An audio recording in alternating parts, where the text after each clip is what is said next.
Alright, hey, Cookster here. Welcome to another video. This will be a pretty simple, pretty quick video, should be. I'm gonna complete the repair of my rear fender on my 69 C10 where I welded the patch in. I'm gonna skim coat the filler and block sand it down real quick. This shouldn't take more than a few minutes. While my black epoxy primer is wet, there's my patch right there. Come out pretty good. I mean, you can see the low spot right in there where I worked that high spot down, and there's a weld seam, and then down through here it looks good. I mean, that's not metal finished. You know, I couldn't get to the backside and planish or anything right there. Not bad at all. So for you guys that watched my previous video, link somewhere or in the description down here, where we fabricated and welded in this simple little patch right here. I wanted to go ahead and show it finishing it out, putting a little bit of filler on it, a little skim coat. This is an easy body repair, easy body work repair. Shouldn't really take any time. So I just wanted to go ahead and film it and show it to you. Quick little video. Unless I decide to tack something else on the end of it, which you never know. But anyway, I've already got it primed, as you can tell, epoxy primer. So I'm gonna go mix some filler up, and we'll come back and wipe some filler and get it finished out. So here we go.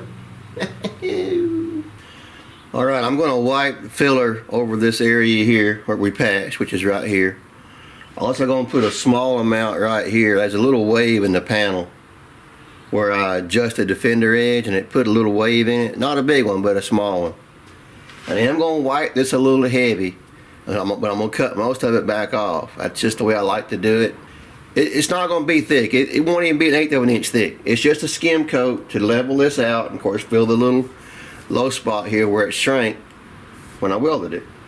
So let me get the filler mixed. I'm also wiping some other dents over here which you can't see, but we're going to focus on this patch right here. So let me get the filler mixed, and I'll put it on. All right.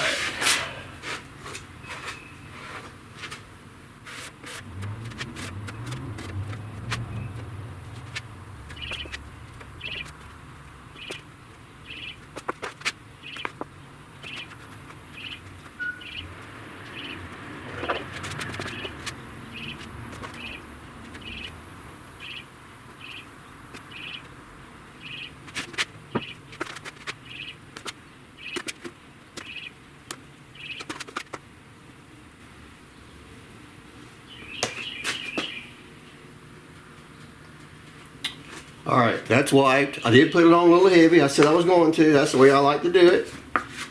So I don't have to come back and wipe it 2 or 3 times. And also I wiped the whole area.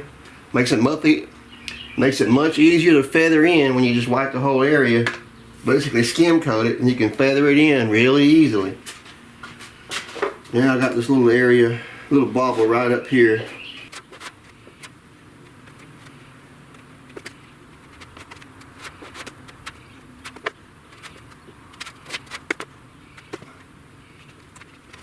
Alright, as I said, I wiped this a little heavy, and then you saw me come back and do one final wipe over. That's to kind of smooth it out and get all the not wrinkles, the waves out of it. That's how I've been wiping body filler. That's just how I do it. I wipe this area up here. I really don't know. I think the little low spot's kind of right in here, but as I said, it makes it a lot easier to feather out if you just skim coat a bigger area and then come back and block it down. It makes it so much easier. It really does. So now I'm just waiting for it to set up, and I'm going to work it down with a cheese grater. I almost call it a tater grater, which is what we used to call them. It's basically a rasp, but like you use with wood. Same tool. Just I like to cut my filler down on the like smaller areas like this with one of these. So as soon as this sets up, which is not quite there yet, we'll come back and I'll work it down. Also, you might notice there's a masking tape. I put masking tape along this crease, this body crease. That's to keep the filler out of this body line. Back in the old days, in my body shop days, we weren't using epoxy primer back then. we were putting filler on bare metal, which is what we did back in the 70s, 80s, even up into the 90s. I would just take a grinder or a wire brush and just wire brush it all back out of that crease. But nowadays I'm trying to, I've got this epoxy primer in here. I'm trying to keep my primer intact. So I don't want to put a bunch of excess filler out here that I got to come back and sand off, which will sand off most of my primer. So I taped the edge off right on the edge of the crease so I could wipe up to the edge and over, but it won't stick in my body crease and I can pull the tape off. You understand? This makes it easier. Just another one of those little tricks that you learn over many years of doing this stuff. Alright, so I'll be back in a moment. Alright, we're close here. If you don't already know, you can't wait till the filler is completely dry or hardened up to do this. It's too hard, it won't work. You got to catch it in the right spot. It's still a little wet, but once you do it a few times, and this filler rocking really making me upset, but once you do it a little bit and learn, you get the idea of where the sweet spot is. It's still a little wet at the moment, but I'm going to go ahead and start just roughing it lightly in, and then as it sets up more, it'll work a little bit better. It's not going to take much. I got it on here pretty smooth where I want it.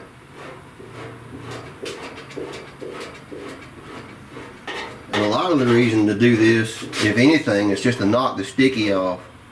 I call it. When filler dries, it gets a sticky layer right on top, and it'll clog your paper up pretty easily. This definitely will take that sticky layer off. Again, as you do this get some experience with body filler, you'll learn exactly what I'm referring to.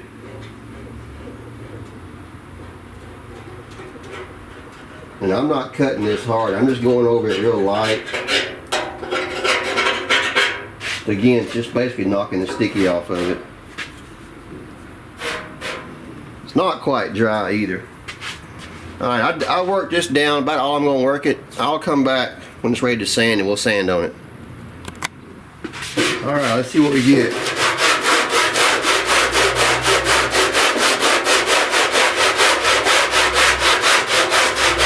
You can also catch the filler before it completely hardens and start sanding. If it's not gumming your paper up, and you'd notice if it was, or making like Tootsie Rolls in your filler, then it's not dry enough. But once it gets where you can start sanding and it's not gumming your paper up, you can go ahead and start sanding. I will say this is not the Rage Ultra filler that I've used for years. This filler doesn't work quite as good as the Rage does, but the Rage got so damn expensive. I tried some other filler. It's a lesser expensive brand, still from Evercoat. And it's okay. It's not as good as the Rage is though.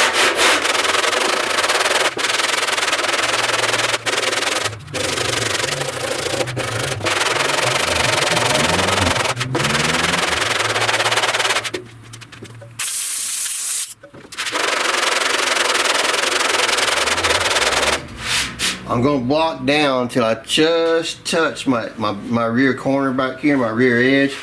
That's where I want to stop.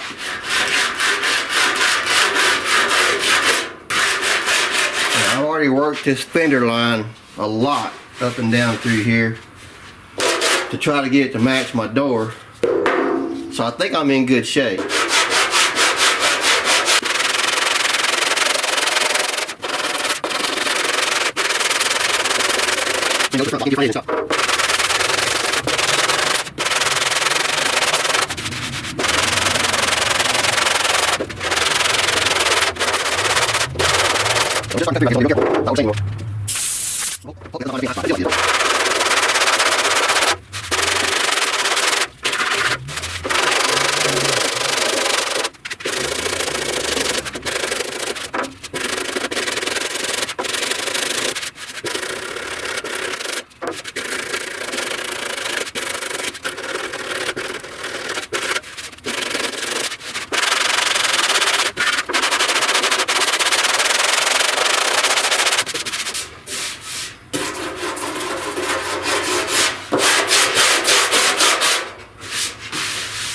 according to my block, this right here is a little bit low, which is why the filler's staying in there. So I'm going to go ahead and trust my block and stop cutting right there.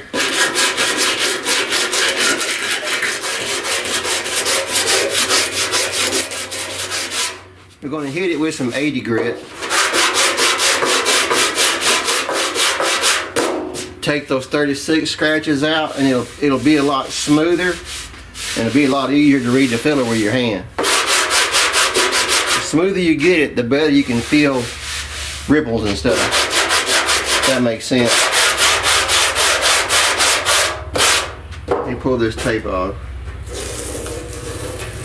See how I left that front edge clean? Well, you can't see it, but that front edge, the body crease is good and clean here, no filler in it.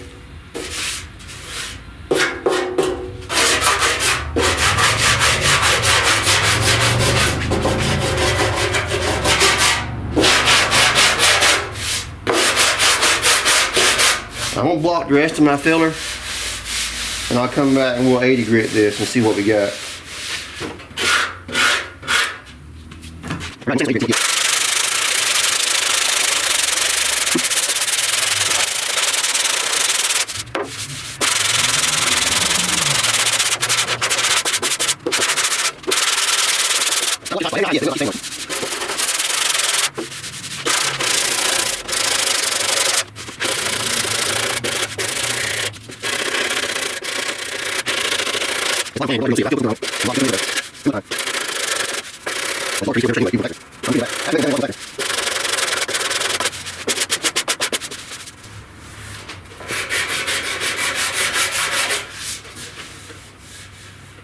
I might overcut that a tad. I might put a skim coat back on there. I overcut it a little bit. Sometimes that happens. You get overly aggressive. I cut it a little bit right here, more than I should have. So I will put a little skim white right there, just tiny bit. It happens.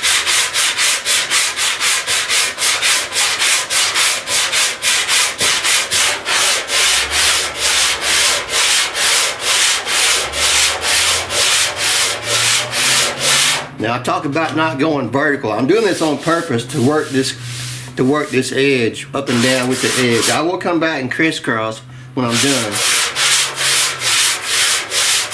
And I'm not putting much pressure. I'm just letting the sandpaper ride across the filler.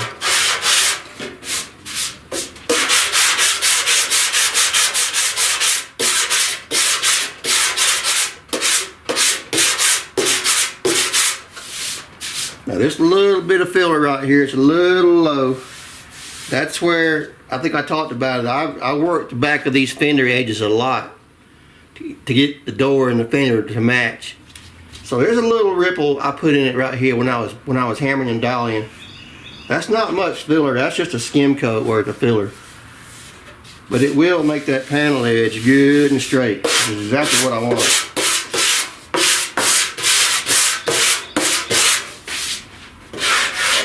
Now I'll come back and work the round over very clear, very carefully.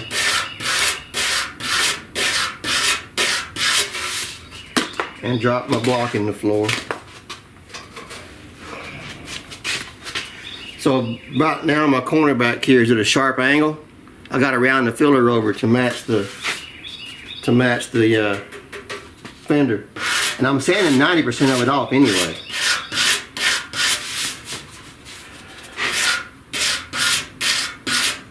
Which is a good thing. See, I sanded most of that off too. Like I say, I don't like to build my edges out of filler at all. Body creases and body lines. Sometimes you have to put a little bit in there like I did right here just to fix a little wave, but I'm talking a tiny, tiny wave. Very tiny.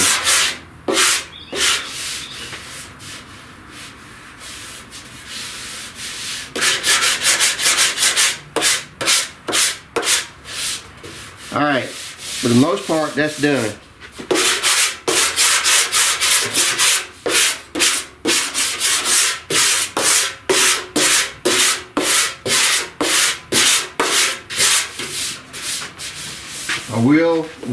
I will re-white this little rollover right here on the corner where I kind of undercut it. I got too aggressive trying to get the filler out, and the bottom of this flange, you got, you know, the factory waves.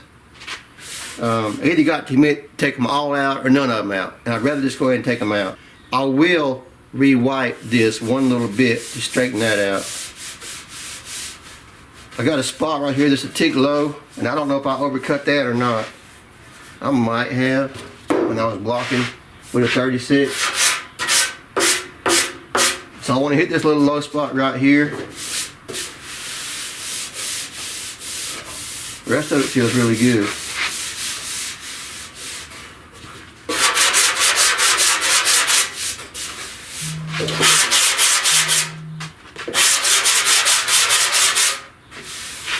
So I will do that off camera. It's not much to see. I don't want this video to get too long. I want to show this stuff in real time if I can, which means I got to keep the video short as far as the work I actually do.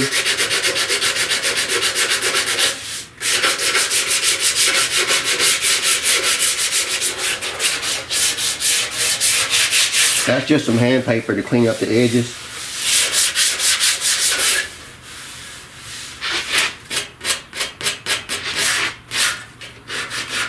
But like I said, I'll finish this up off camera, and then we'll come back and shoot some primer on it.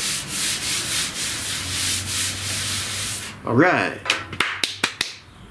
Alright, I had intended to show the fender before I primed it, after I blocked it with 80. Got everything straight, fixed a few pinholes. I had to wipe this area of the fender here, not because it was dented, but as I talked about before, factory sheet metal was never perfect. And after I got through adjusting the rear my fender gaps here against my door, there was a little tiny sunk in place here. And I'm talking minuscule, a 1/16 or less. But it was a dip, and if I hadn't have blocked it out, you know, you'd have seen that dip in the side of the panel. So I had to put a skim coat about here, and then I had to fix a dent right here, and a dent up there, and a dent up there. And these are all small dents I'm talking about. They've been there for 30, 40 years. I fixed them the second or first time I painted this truck. So they'd been there for 30 years plus. Anyway, I'd stripped everything off, so obviously I had to refix them. So a small dent here, little dent here, a dent there, just small dents, nothing big, nothing major, not even big enough to. But anyway, I meant to show it before I primed it, and I got in a hurry, got in the zone, and forgot. So I have already primed the fender. I'm going to block it one time with 180 before I hang it back on the truck to check it against the door, because there's the door. After I've already checked it, but I still want to block it. And to answer your question, if you have had the question, yes, I am going to block the door and the fender together as a unit. That's what I'm working towards doing now. But I am going to go ahead and block this one time just to get all the sand scratches and whatever and yada yada out. And I'm crossing my fingers, my gaps are pretty good already. So I won't have to do much, if any, adjusting when I block across the gaps. But anyway, I'll don't know if I'll show any of that or not. I got enough block sanding videos on my channel, so if you want to watch them, you know, obviously go watch my block sanding videos. I may or may not show it on here. But anyway, that's it for now. Alright, here's my fender patch after the door's been installed. As you can see, I have blocked the gap across the panel joints, and I've got video footage of that. I guess I'll go ahead and put that video together and post it. It shows blocking, how you block across gaps, across panels to get the gaps and the panels it's straight with each other, all that kind of good stuff. But here's the bottom of the fender patch. One little spot that was a little, not really high, but I did cut through. But it's okay, the panel is straight. It's blocked with the door. So all I gotta do now is prime it one more time, and it'll be ready for paint. So I didn't show any of the block sanding. You've seen block sanding before and priming. I can't really show the bottom here, but there's the bottom down there, but can't really see it. But anyway, that's it for that fender patch. The filler work, the primer work is ready. It's ready for paint. So that's it. So that's it for this little video. As I said, here's the bottom of the fender patch, all ready to go. One more primer and be ready for paint. The doors are blocked and the fender's blocked. They're almost ready for paint. I do have a video that I'm putting together about blocking the doors across the gaps, the panels. So I'll probably put that together and post it.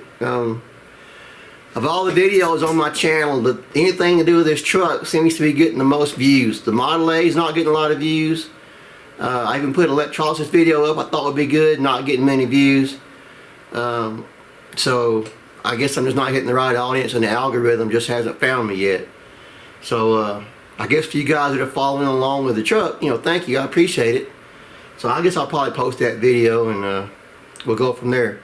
I do have the other fender is sandblasted now, and I got I got some metal work to do on that, the front of that fender as well as the front of this fender, but that's going to be down the road sometime. I'm trying to get the other fender on so I can get the hood final fit and the doors final fit and blocked, and then I'm going to blow it all apart and sandblast the bottom of this cab. I'm trying to do that sometime sooner than later, because the hotter it gets, the worse it gets to be sandblasted. And I hate sandblasting when it gets hot. 80 degrees outside, 90 degrees, 80% humidity here in the south, it's miserable. So the sooner I can get it done, the better. But I probably won't be able to do it for another month or two just because it takes time to do stuff around here. I got a real job and side job and stuff in real life. And anyhow, no more babbling. So thanks for being here. I hope you learned something, or I hope you liked the video. Probably didn't teach you a whole lot, but I wanted to at least show how it turned out. Came out good. It's not metal finished the way I would have liked it, but I knew I wasn't going to be able to metal finish it to start with because of the limited access, or basically no access, you know, back here behind the support brace. So I'm a body man. I don't mind using filler when you use it right. There's nothing wrong with filler, body filler, if you use good filler and do it right. So that's just my opinion. So anyway, hope you enjoyed the video. Thanks for being here. Be sure to do all the YouTube stuff. Like, comment, subscribe, share it around. I'm trying to build the channel up. We kind of hit a slump again. That's my fault for not posting on the regular. And I am trying to get better. Share it around. Try to, you know, tell your buddies and your friends and whatever. And I will catch you on the flip side. Y'all come back now, you hear? Yes, sir, buddy.